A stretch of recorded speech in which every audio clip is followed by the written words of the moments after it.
Dan Illman, Matt Bernier. The feature race at Del Mar on Saturday is the Grade 3 Bob Hope Stakes for 2-year-olds. Let's take a peek at the field. It's a short field. We only have a field of 6, but there are some talented runners in this race, and we'll begin with the slight morning line favorite, the number 3 Runaway, who is 4 for 5 in his career. The only time he lost to Bolt Tioro, so really nothing to hold against him in that spot. Last time out, though, at 1 to 5, he made his backers sweat a little bit. Oh, baby, on the far turn, I thought he was going to run last instead of winning, and it was one of those instances, all I'm doing is chalking it up to Los Al, where, you know what, maybe he didn't handle that hairpin turn very well, because once he got out into the clear down the lane, he leveled off like a good thing, and he won determinedly. I think he's a really nice horse. He's been given a little bit of time. I think Callahan did the right thing and said, you know what, no Breeders' Cup for this horse.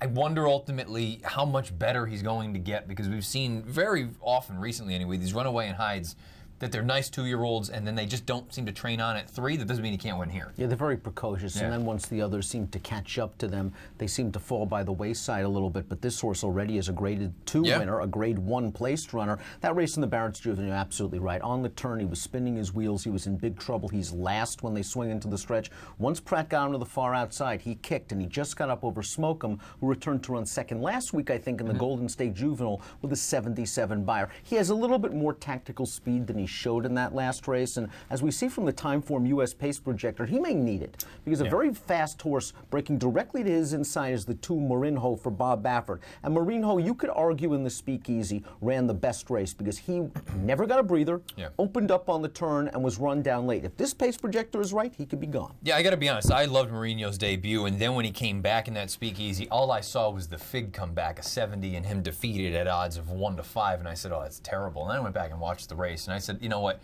He didn't just run the best race. He ran the best race by about 100 lengths in that spot. He was hung 3-4 wide, pressing the pace throughout. They went 44 in a piece, and he just got a little bit tired late. The blinkers come off. I understand maybe that sounds like it's a little bit of a negative here, Baffert. This is something that he does. Past 4 years, first time blinkers off.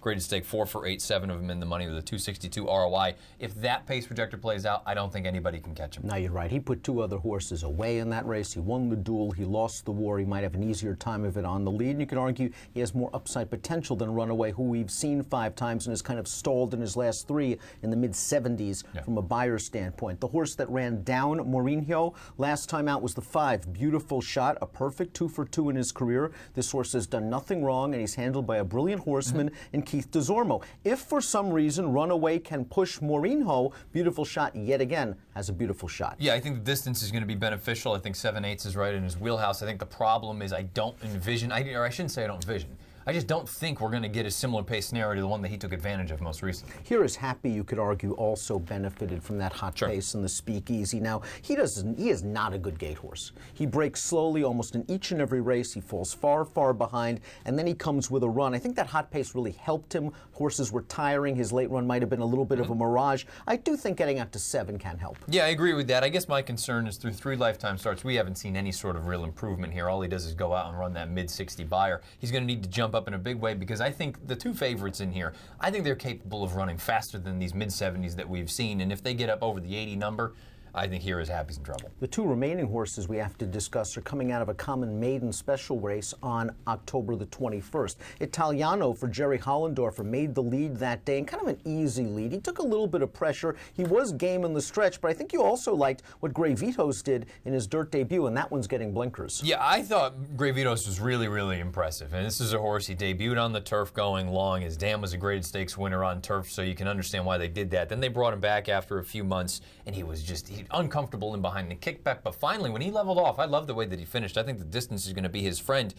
To me, Italiano is the key to the race, because the only way he can win, I think, is if you send and go. The problem is if you send and go, you're probably going to get hooked with Moreno, and if that's the case, I think Moreno's just a better horse than Italiano is, but it could be a similar situation as the Speakeasy. 100%. Win the duel, lose the war, with 2 good stalkers as Runaway and Beautiful Shot 100%. coming from the back of the pack. You're going 2-1-3, and I think your plan here is to try to get Gray Vitos 20 to 1 on the morning line into the exacta behind the promising Moreno. Yeah, I don't think Gray Vitos deserves to be that big a price, but I understand when you just look at him from face value, he just hasn't done a heck of a lot thus far. I think he is one that can move forward. To me, though, Moreno, if he can shake loose, I think he could be very, very interesting going forward for Baffert. To put our picks up, up for the Grade 3 Bob Hope Stakes. You're going with Moreno. I'm going to give Runaway one more chance. I like the fact that he is experienced, he's battle-tested, he's professional.